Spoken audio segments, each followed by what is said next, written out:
Namaste everyone. Welcome to the third session that was supposed to happen yesterday, but for a reason I mentioned in the group, I missed it. So all of us had to use the WhatsApp to connect with each other, which was wonderful to see that you're all resilient and you're all following the habits that you have committed yourself to. Wonderful, kudos.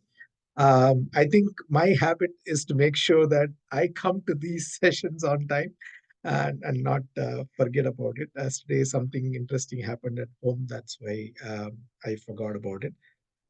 So I am using this opportunity to record this session. So let me give you a quick overview of what we are going to talk about today.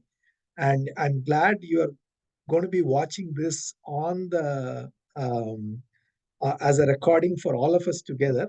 That way, we can all be on the same page in terms of how we come together and work on this habit.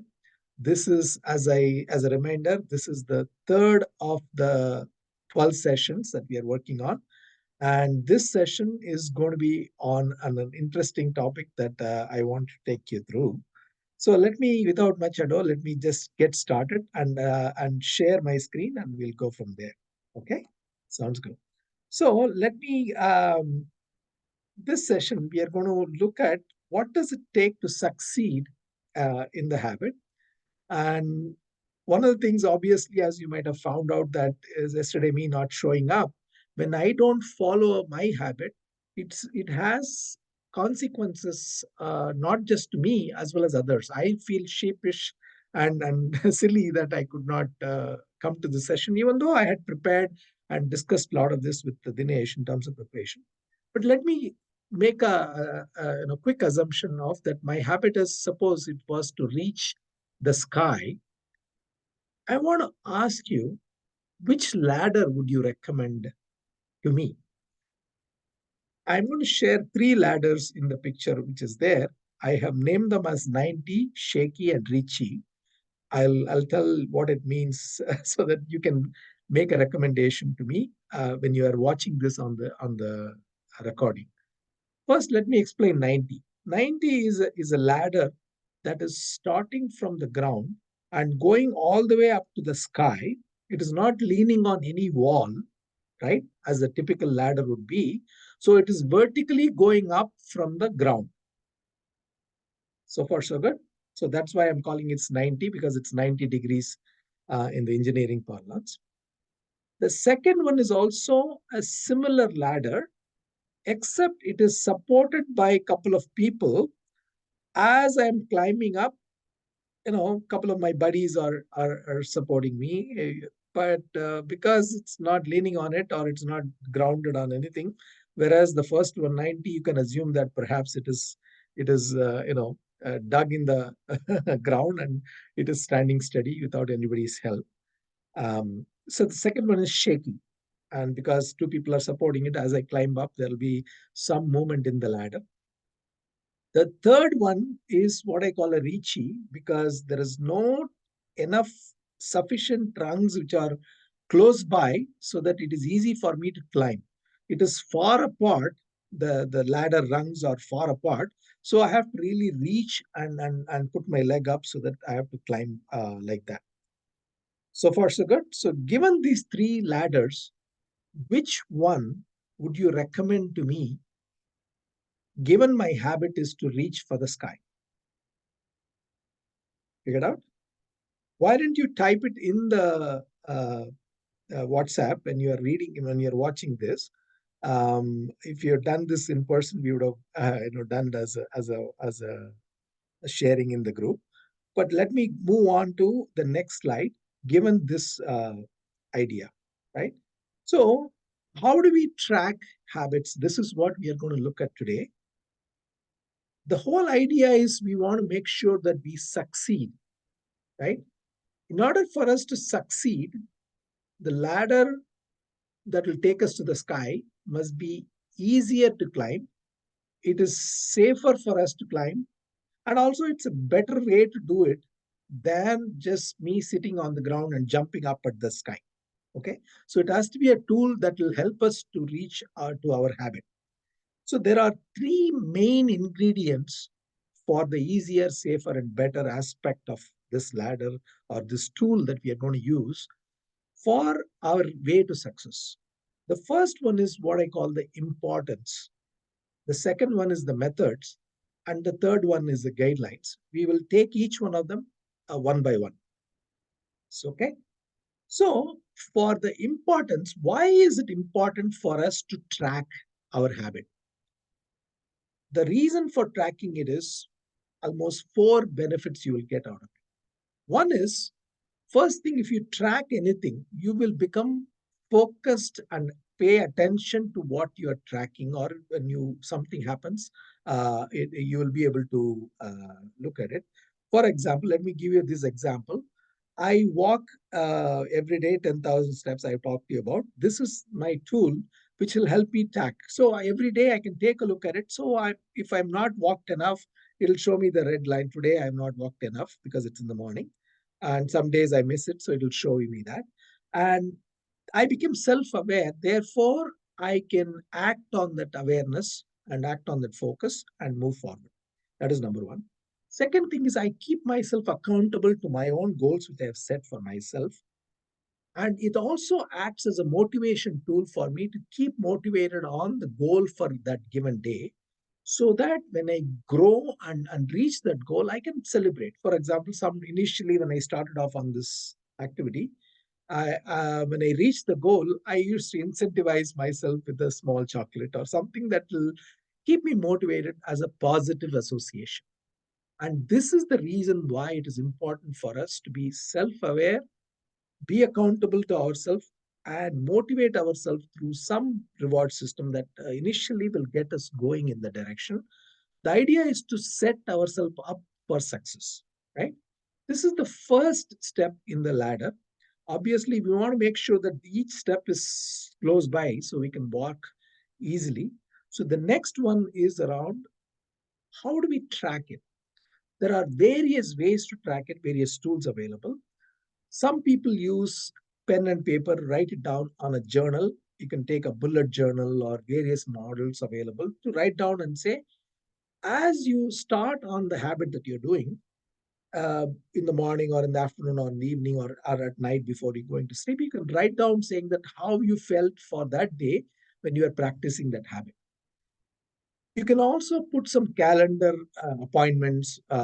Like, for example, I should put a calendar appointment that every 7:30 on Sunday, I should come and attend our meeting. I remember it generally, so I did not put it in our calendar. That is the reason why I missed it. So that is definitely something that I need to follow before preaching it. So that I will do that. The third piece is you can use technology, like websites or other technologies, anything that you have. We all carry this phone. So the apps, there are many apps which are within that phone that can support it. If you want a list of apps that can support habits, let me know. Otherwise, different people have different habits. For example, if you're meditating, there is one app that is available. For exercise, I use this app called Pedometer. For different habits, different apps are more suitable. That's why I'm not sharing a particular app or anything here. Feel free to choose, look for it in the internet or whatever you feel, or ask for recommendation to each other, so that you can follow a particular app or use a particular app or technology, so that it can make it easy for you to create your own success pathway. That is the second aspect. The third one is, in this particular case, a list of guidelines that I want to give you, so that you can see which one works for you. Again, this is not a intention for us to recommend something that is as an advice. It's more of an invitation for you to consider, to see what works for you, right? Number one, when you're chosen a habit, we talked about in the last session, there are many types of habits. Some are additive, some are Boolean, yes or no. For example, in my case, if me showing up to this session yesterday, did it happen or not? Obviously, it did not happen. Therefore, my habit on that particular day did not succeed. This is how I will see it. But there are ways to recover from it. For example, in this particular idea, I particularly chose this recording as a way to communicate with us so that you can get the lesson or get the pointers for you to set up for yourself to succeed. That is number one. So set clear goals, how you are going to measure success that is easy for you, that is safe for you, and that is better for you. Meaning, without that tracking tool, you will still succeed, but it may be difficult, right? For example, if I have a reminder that says, "Hey, Mani, there is a 7:15 at 7:30, you have a call," that reminder will help me to say, "Oh yeah, I need to pull back from whatever I'm doing, pay attention to, log into Zoom so that we can all have a call." So that reminder is just a helpful tool, and that is what gives me a clear goal saying that I need to show up at 7:30. Second one, choose a method. In my case, you can choose a technology or app or calendar that can remind me.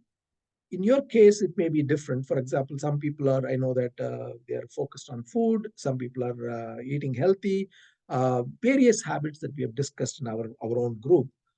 Choose a method that is appropriate for you, that is easy for you, that is safe for you, that works for you. And that is what you're going to follow. There is not one size fits all. Number three, be consistent with the approach you have taken to success. Obviously, that doesn't mean you'll always succeed. You might fail. Like in my case, if I wanted to walk 10,000 steps every day, there are some cases where there is orange and there is today it's red. I need to make sure that I'm aware and complete the red.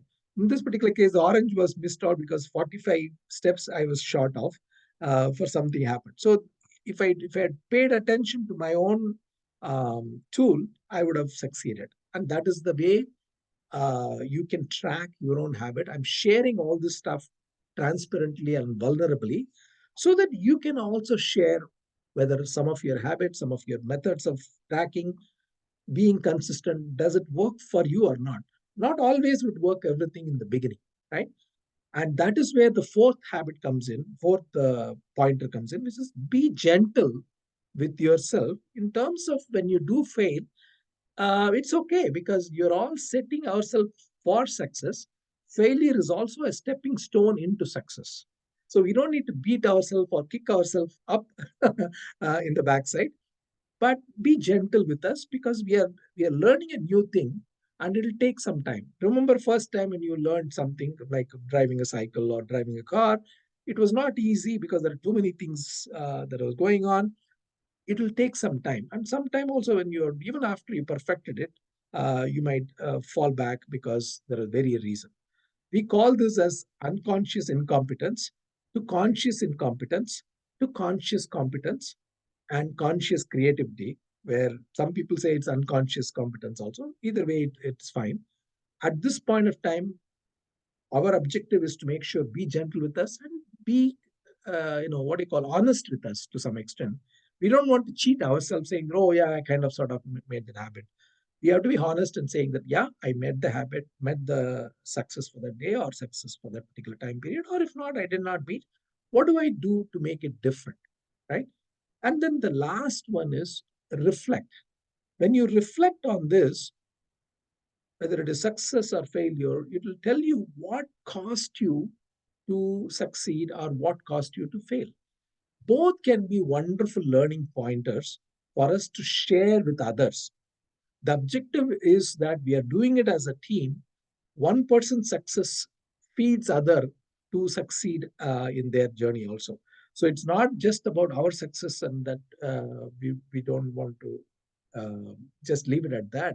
Definitely, we want to celebrate and reward ourselves. We'll come to rewarding at a later point in time, but small incentives we can give ourselves. But it is also about reflecting on what cost us to succeed and therefore bring it to the team. So as a collective group, we can all move forward, right? This is like a teamwork that we can help each other and support each other to succeed. And if you do that, the same ladder which is out there in the first slide Now the rungs are much closer and it's easier for us to step up and track. Does that make sense? Hopefully, it'll give you a sense of it. If not, send me a message in the group. One last thing I wanted to share with you, which is a brief sense of where we are in that program. So, as I mentioned, this is a 12-week program. We are in week 3, where we have completed the gratitude, we have completed the intention. Now we're tracking the way to success, and this is where we are. And next 3 weeks, we are looking at tips and tricks, what will hold you back, and use the group effectively. This is what coming up ahead, and we'll share more on those in the respective weeks. I hope you'll all watch this video offline using the recording. And thank you for sharing your messages in the WhatsApp. I look forward to hearing any questions you might have or any challenges you might have in the WhatsApp. Thank you. Namaste.